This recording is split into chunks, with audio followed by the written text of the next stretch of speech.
Hoy vamos a hacer un homenaje al hombre más grande de nuestro tiempo de vida, aquel cuyo espíritu tuvimos la fortuna de tener en nuestro tiempo de vida, Nelson Mandela, ahora que está en el otro plano de los inmortales. Bienvenido a casa, nuestro querido amigo, es lo que canta esta canción después de 27 años de cautiverio. Después de 27 años viene a casa nuestro amigo, el que nos habló de la libertad, otra vez libre en las calles, nuestro amigo. Bienvenido a casa, pero para que Mandela saliera de la cárcel, muchas circunstancias tuvieron que confluir en el tiempo. Una de ellas, el clamor del mundo entero. Los músicos de toda la tierra pedían y pidieron durante décadas la libertad de Nelson Mandela como una condición para la dignidad planetaria. En esas épocas, el grupo Black Uhuru le decía a Botha que liberara a Nelson Mandela. Botha, el presidente de Sudáfrica, que lo metió las 27 años a prisión, le decía a Botha, libera a Nelson Mandela y al pueblo africano y a nuestros hermanos. Es el momento en que te vayas, en que te tienes que ir y dejar de chuparle la sangre al pueblo africano. Libera a Nelson Mandela y a todos nuestros hermanos.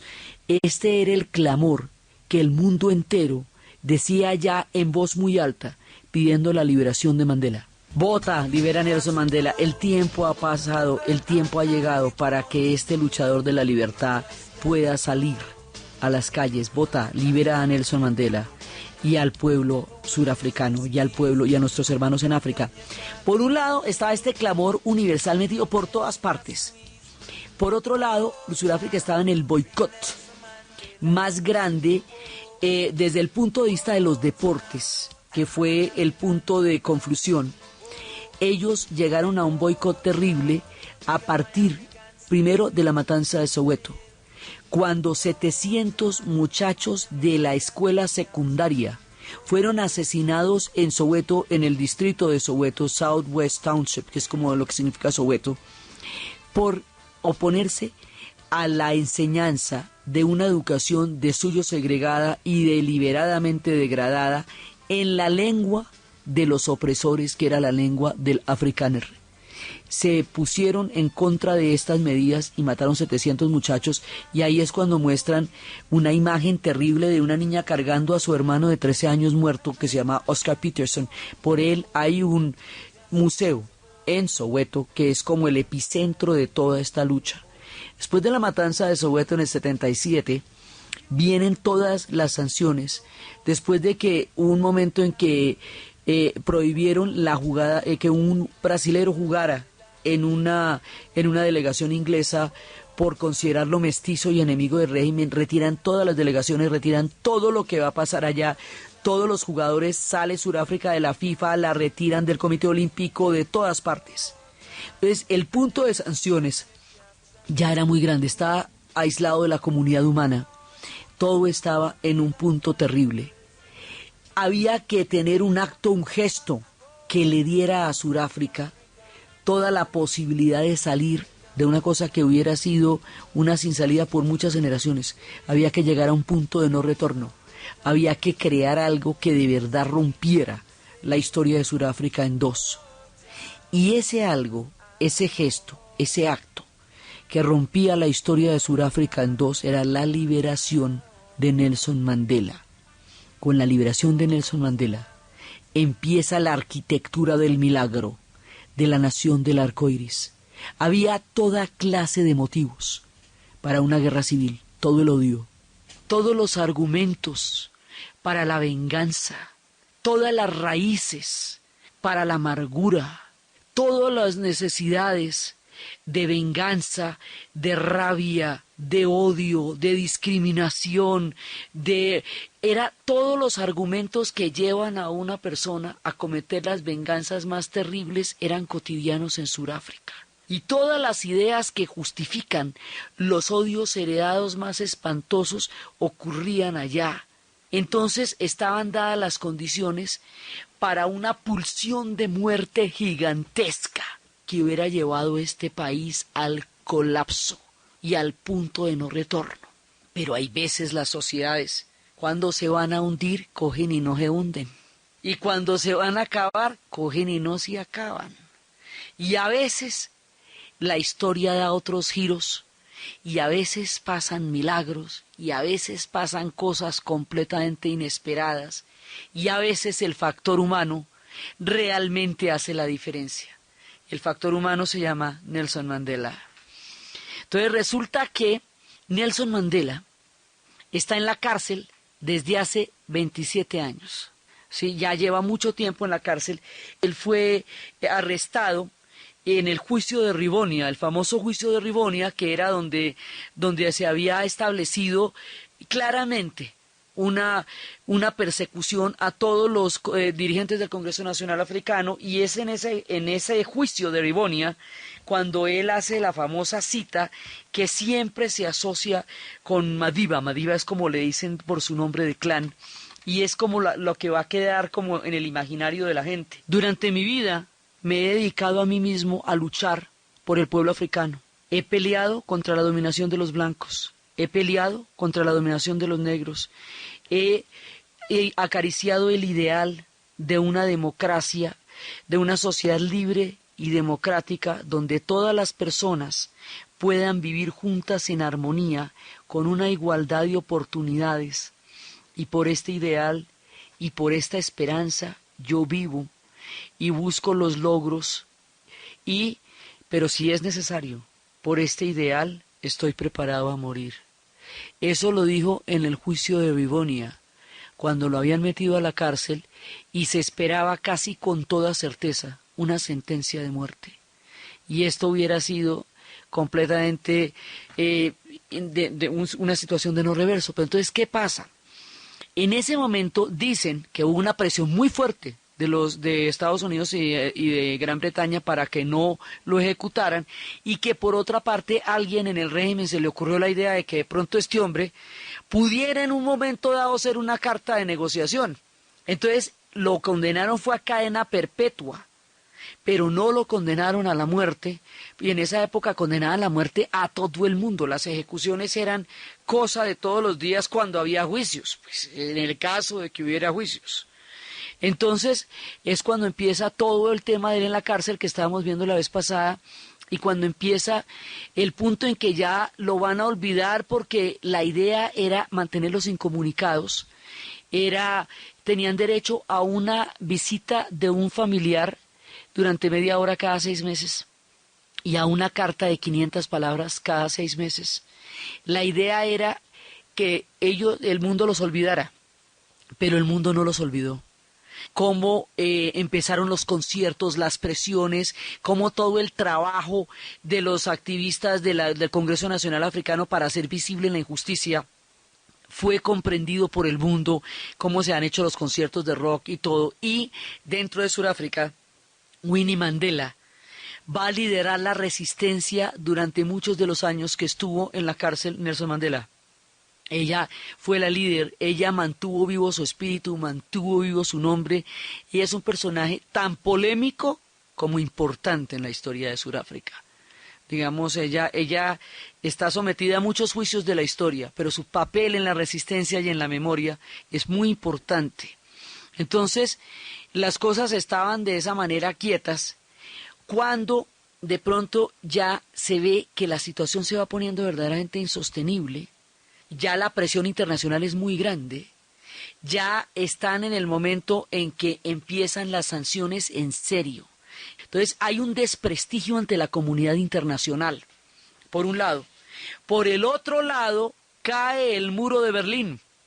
Cuando cae el muro de Berlín, cuando se acaba la Guerra Fría, la carta anticomunista que esgrimía Sudáfrica como una forma de garantizar menos severidad de parte de Occidente, porque en todo caso era un socio incondicional en la Guerra Fría, deja de ser importante, porque ya no existe la dicotomía entre el comunismo y el capitalismo, ya no hay ninguna figura con la cual Sudáfrica pueda tener algún tipo de intercambio con las potencias de Occidente, porque ya no existe la Guerra Fría. Eso es un factor importantísimo porque hemos visto que esto se monta en el 48 y la dejaron montar, primero porque estaban ocupados y segundo porque con esa mano de oro y de diamante y con ese anticomunismo en un momento dado se le toleraron muchas cosas que no eran tolerables desde ningún punto de vista. Pues ahora que se ha caído la Guerra Fría, ya que no existe la Unión Soviética, ya hay menos razones para tolerar este régimen. Entonces hay una presión internacional realmente grande. Hay un nivel de sanciones importante. Los ecos del mundo están puestos sobre Sudáfrica. La figura de Mandela se ha vuelto una figura de talla planetaria y todo el mundo está pidiendo su liberación. Entonces ya empiezan a darse las líneas de cambio poco a poco.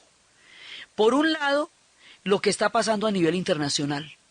Por otro lado, la repercusión que eso tiene sobre el régimen. Y por otro lado, la figura de Mandela también y de Desmond Tutu. Desmond Tutu es un hombre grande, gigantesco, enorme, porque en su alma está el secreto de una espiritualidad que cuando la entendamos, esto va a ser bastante mejor. Entonces, resulta que hay un momento en que a Mandela lo tienen que operar, tiene un problema de próstata y lo operan. Van a convencer a Botha, el viejo cocodrilo, como le decían, que lo vaya a ver al hospital. Cuentan que en el avión se encontró Winnie con uno de los ministros del gabinete y se le sentó al lado y empezó a conversarle que si hablaban con Mandela, ella que era una mujer muy audaz también, es una mujer muy audaz. El asunto es que Botha va donde Mandela en la clínica y le dice que está dispuesto a hablar con él si él renuncia a la lucha del apartheid. Entonces Mandela, ante el ofrecimiento de Botha, manda a su hija a decirle que la libertad personal de Mandela no significa nada sin la libertad de su pueblo, que no se trata de él, que él no puede ser libre mientras Sudáfrica no lo sea, que su libertad no es una oferta, que la oferta es la libertad de todas las comunidades negras y de toda la gente en Sudáfrica. Pero ahí hay un primer paso. Al poco tiempo, al viejo cocodrilo le va a dar una embolia, un ataque, y va a morir, y lo va a reemplazar de Klerk. Y cuando lo reemplaza Frederick de Klerk, ese está dispuesto a tumbar el apartheid. Y por el otro lado, Nelson Mandela hace rato que está pensando en una alternativa diferente para Sudáfrica. Nelson Mandela tenía todo el orgullo tribal, el hombre viene de la tribu Xhosa, viene de los antiguos ancestros de un linaje maravilloso, viene de un orgullo histórico, su pueblo peleó contra los holandeses, peleó contra los ingleses, peleó contra los zulus, peleó contra los boers, o sea, los Xhosa tienen una historia de lucha por la liberación muy grande. Él reconoció las tradiciones de su pueblo, fue beneficiado por el jefe del clan. Cuando su padre murió siendo pequeño, estuvo en los ritos de circuncisión cuando los hombres a los 16 años van a convertirse de muchachos a hombres. Eso es muy importante y él dice que es tan importante que a veces en la cárcel lo hacen se lo hacen los unos a los otros porque es el rito de iniciación en el mundo de la adultez de los hombres. Él conoce el mundo tradicional, conoció una excelente educación antes de que llegara el tiempo de la educación bantú, un sistema educativo encaminado a hacerle sentir a las comunidades negras que ellos jamás tendrían las mismas oportunidades que los europeos y que por lo tanto no había que crearles falsas expectativas a través de una educación igualitaria, sino mostrarles la diferencia entre sus oportunidades y las de los blancos. Eso era la educación bantú. Entonces toda la gente que se alcanza a educar antes, que es Mandela, que es Winnie, Steve Biko, Christian Haney, todo el mundo, tienen unos niveles de educación muy buenos porque tienen acceso a cosas que en el tiempo de la educación bantú ya no tendrían. Entonces Mandela en la cárcel empieza a pensar que hay que conocer a los afrikaners, hay que conocer al otro, que él empieza a pensar una cosa que es absolutamente importante. Si yo logro que en estas condiciones tan degradadas, que en una prisión como Robben Island, donde el objetivo era quebrarle el alma a los prisioneros, donde no se podían llevar niños para que no hubiera la ilusión de esperanza ni de futuro. Es una cosa de un nivel de espiritualidad y de profundidad, que por eso es un cambio tan poderoso y por eso fue que movió y mueve emociones milagrosas, porque proviene de lo más profundo del espíritu. Entonces el hombre la juega eso. Entonces un día de Klerk anuncia, así nomás, que va a tumbar el apartheid y que va a salir Mandela de la cárcel. Y esto es una noticia que conmueve al mundo. Y esto es una noticia que conmueve a Sudáfrica. Y esto es una noticia en la cual cada africano, cada persona que habita el continente africano sabe exactamente qué estaba haciendo el día y la hora en que Mandela fue liberado de la cárcel.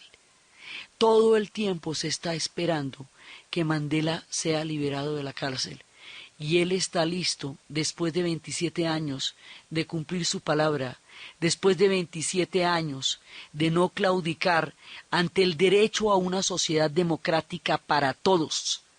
El derecho de una sociedad democrática, un hombre, un voto, una sociedad democrática para todos, con igualdad de oportunidades, libre para todos, es un concepto político de un viejo mito que ellos tienen, que es el mito del hacedor de lluvia, porque la lluvia cae para todos. Es el hacedor de lluvia, es que la lluvia caiga para todos, que las oportunidades sean para todos. Eso es lo que ha pensado, ese ha sido su credo. Y cuando se presenta el día en que él sale de la cárcel, cuando finalmente ocurre lo que ya nadie creería, ese 11 de febrero de 1990, Nelson Mandela sale de la cárcel. Cuando Nelson Mandela sale de la cárcel, ya en ese momento empieza a hacer el desmonte del apartheid. Y él sale, reitera las palabras que había dicho en Rebonia, esas palabras del ideal de una Sudáfrica democrática y libre para todos, y de su disponibilidad para vivir y morir por esa idea. Reitera las palabras que había dicho en Rebonia, de una sociedad democrática y una idea por la cual está dispuesto a vivir y por la cual está dispuesto a morir. Pero hace una cosa más impresionante todavía. Le dice a los blancos que lo metieron en la cárcel 27 años, que le quitaron la posibilidad de una vida con Willy Mandela, que le quitaron toda la dignidad de su pueblo, que torturaron, que asesinaron, que desaparecieron, que cometieron toda clase innombrable de atrocidades. Les dice, los perdono y los necesito para crear una nueva Sudáfrica. Ahí está la diferencia, porque él propone crear un nuevo país, que la caída del apartheid sirva es para crear una nueva sociedad, no para tomar venganza sobre todas las atrocidades de las cuales ellos han sido víctimas, no para ejercer sobre aquellos que los victimizaron la misma violencia de la cual fueron víctimas, no para brutalizarlos como ellos lo fueron, no para retaliarlos, sino para crear con ellos una nueva sociedad. Y ese es un cambio que crea un nuevo peldaño en la historia de la humanidad, porque eso nos crea un referente distinto. Normalmente, la idea de venganza es justificada, avalada, incluso promocionada en casi todas las instancias de la cultura contemporánea. Las películas de vengadores, las películas de vigilantes, las películas de todos aquellos que, habiendo sido víctimas de brutalidad, se dedican a cometerla contra otros, que porque esos otros merecen ser brutalizados porque han hecho atrocidades, son pan de cada día. El cine americano está lleno de vengadores, desde Jodie Foster hasta Charles Bronson. Eso todo el mundo va y le casca al de al lado y queda regio, porque hizo un venganzo, no, espantoso. Pues Mandela, ¿cómo le parece que dice que no? Que esa no es la vuelta, que así no va a ser, que él no va a vengar a su pueblo, que lo que va es a crear un nuevo pueblo. Y ahí deciden no morirse, deciden no inmolarse, deciden no quemarse en una guerra terrible en la cual no los hubiera podido rescatar nadie. Ya cuando habló la primera vez con Botha le dijo, mire, ustedes son en este momento cada vez son menos y nosotros cada vez somos más. Y en el futuro van a ser bastante menos y nosotros más. Es el momento de que pensemos en convivir juntos. La minoría blanca es realmente una minoría, esos son poquitos y el resto son muchísimos, porque además la tenencia de hijos fue un arma demográfica. Era a tener niños y a tener niños y a tener niños para que los blancos cada vez fueran menos, que realmente fue lo que pasó. Entonces dice, no, esto lo vamos a hacer de otra manera. Los perdono y los necesito. Toda la malla vial que habían construido los Boers, toda la super mega infraestructura que tiene Sudáfrica en términos de carreteras, en términos de vías, porque era una gran pujanza sobre el dinero de los diamantes y del oro, que hacía una sociedad opulenta y rica para poquiticos, pero había un nivel de generación de riqueza altísimo.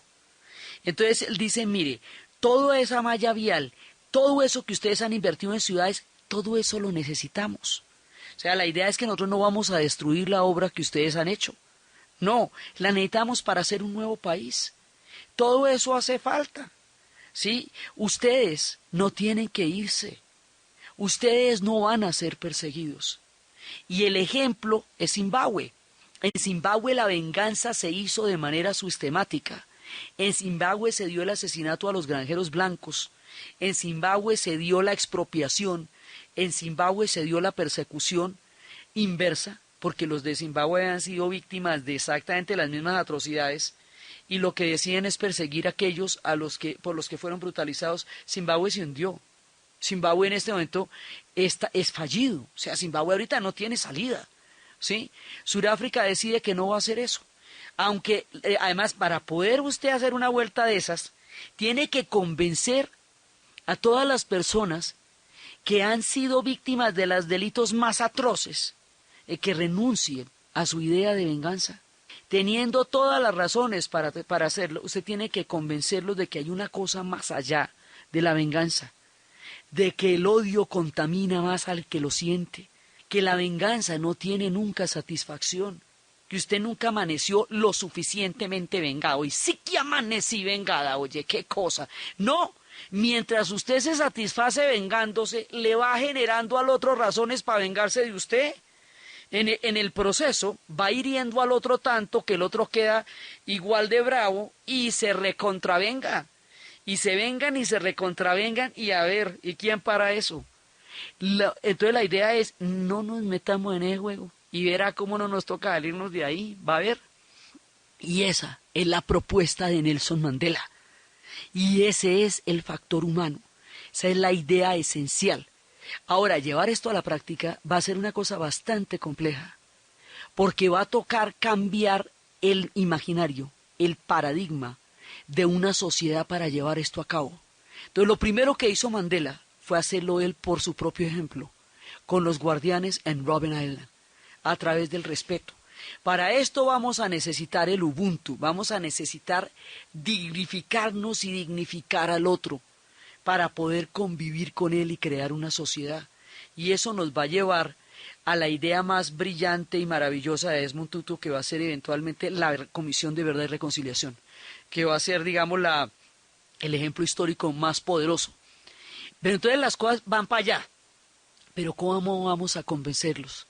¿Cómo vamos a contener esta cantidad de ira, esta cantidad de odio, esta amargura para convertirla en esperanza? Es la alquimia de la esperanza lo que va a hacer Nelson Mandela. Va a convertir la amargura en esperanza, el odio en convivencia, la sed de venganza en perdón. Esto va a significar una negociación de un tamaño. Y además es una negociación dura, porque Mandela no va a ceder en lo que él considera que no tenga que ceder. Pero es una negociación que va hacia un propósito común. Esto va a enfrentar toda clase de enemigos, las extremas de cada uno de los sectores. Una sociedad tan polarizada tenía discursos sumamente dogmáticos, sectarios, que había muchos discursos que propugnaban por la eliminación del otro. El apartheid mismo era un discurso así. Entonces esto aquí va a ser desde la superderecha blanca del apartheid, que un día en un debate preelectoral se va a meter con un tanque en la mitad del debate a ver si lograba hacer un golpe de Estado, hasta las mismas fracciones extremas de los sectores armados del mismo Congreso Nacional Africano que querían era armas, hasta los Zulú, que era la extrema de la extrema, que querían era una parte del partido Inkatha que quería también una bronca. O sea, había que contener las huestes de la ira a través de una nueva formulación.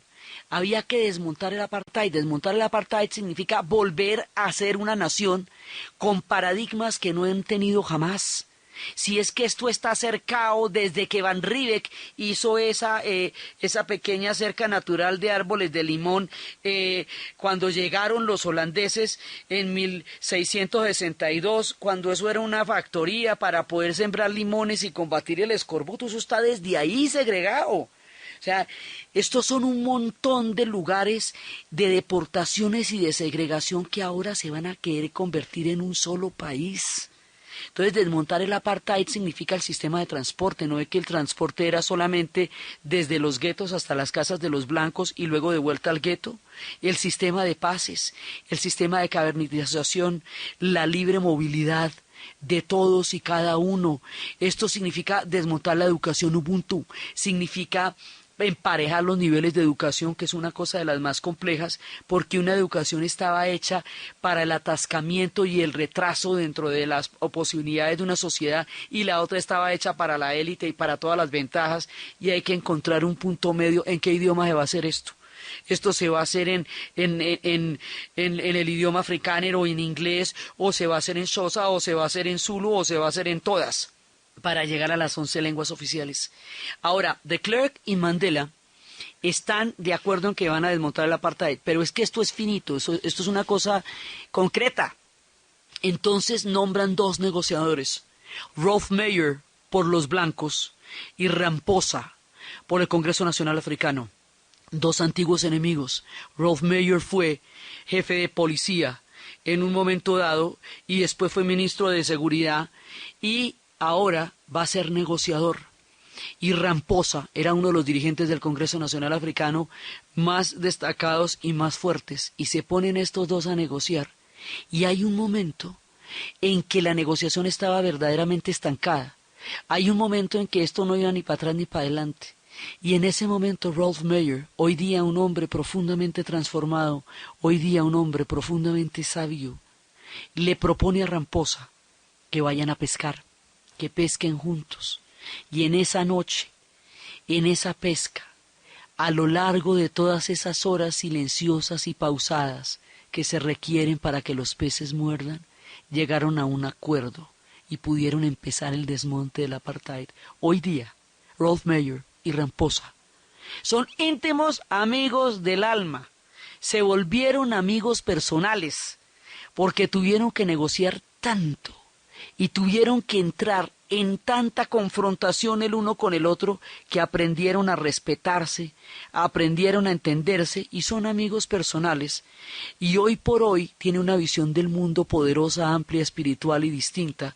Y Rolf Meyer decía que él fue creado como un Boer, que él tenía todas las condiciones y la mentalidad de un Boer y se van transformando en el proceso de entender al otro y en el proceso de transformarse con el otro. En una época Jerry Adams decía, cuando el proceso de paz en Irlanda, decía que la paz era muy difícil, porque había que comprender al otro y razonar con él. Decía que la guerra era más sencilla porque al otro era que matarlo, entonces se lo bajaba sin saber ni cómo se llamaba, ni qué era, ni qué le gustaba. Pero en la paz, usted tiene que dialogar con el otro, usted tiene que escucharlo, y tiene que tener cara para escuchar cosas que a usted le parezcan terribles y el otro tenía que tener la misma cara para escuchar lo que usted tenga que decir y tienen que llegar a acuerdos. Llegar a acuerdos entre enemigos es una cosa muy complicada Y esa es una de las cosas que hace más difícil un proceso de paz y llegar a acuerdos sinceros, profundos, verdaderos, poderosos. Entonces, esto es una filigrana delicadísima y mientras tanto esto se va caldeando y se va caldeando los ánimos. Y es cuando a Mandela le ocurre la idea del deporte. Mandela aprendió en la cárcel que el rugby es absolutamente es el fanatismo más grande para los blancos. Y los blancos consideraban que era su insignia, digamos, la insignia de su clan, de su pueblo, era el rugby y era el equipo de los Starbucks. Para las comunidades negras, los Starbucks eran los símbolos del apartheid y el rugby era uno de los símbolos más odiados del enemigo. Entonces, lo que va a hacer Mandela es negociar previamente, sin ser presidente todavía, negociar con los blancos todo el desmonte del apartheid a cambio de el reconocimiento y la inclusión de ellos en el deporte. Es tan importante el deporte para los pueblos surafricanos, tanto que los blancos estaban dispuestos a negociar esta caída por el derecho a participar en los deportes internacionales. Como un acto de fe previo, pidió la sede del Mundial de Rugby para Sudáfrica y se la dieron en un acto de fe. Y es cuando va a hablar con el capitán del equipo, con Pina, y le dice, mira, aquí vamos a unificar esta nación, porque esto está muy complicado, y vamos a unificarla alrededor de un partido y de un campeonato. Y ese campeonato, y esa mística, y esa manera de decirle a los negros y a los blancos que los Starbucks los representan a ambos por igual, y de llevar al equipo de rugby por las diferentes barriadas y por Soweto y mostrarles a los niños cómo se juega el rugby. Empezar a crear un símbolo de unión.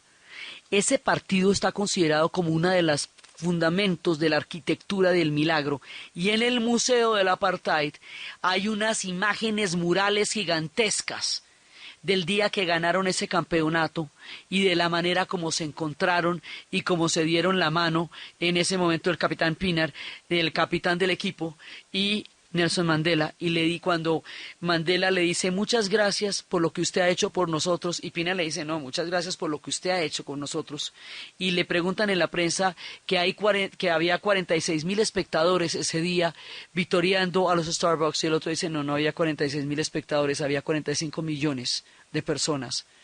Entonces, victoriándonos ese día. Esto es un trabajo de símbolos.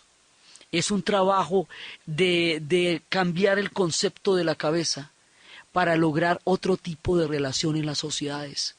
Entonces, esto nos va a llevar también, hay una parte que fue este partido, por eso es que el Mundial es tan importante para ellos, porque el deporte ha sido el símbolo desde de su mayor segregación como de su unificación.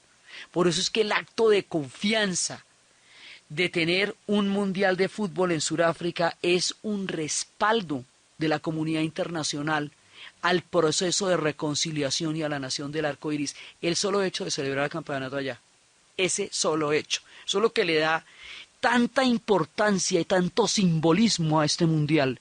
Por eso no es como ningún otro.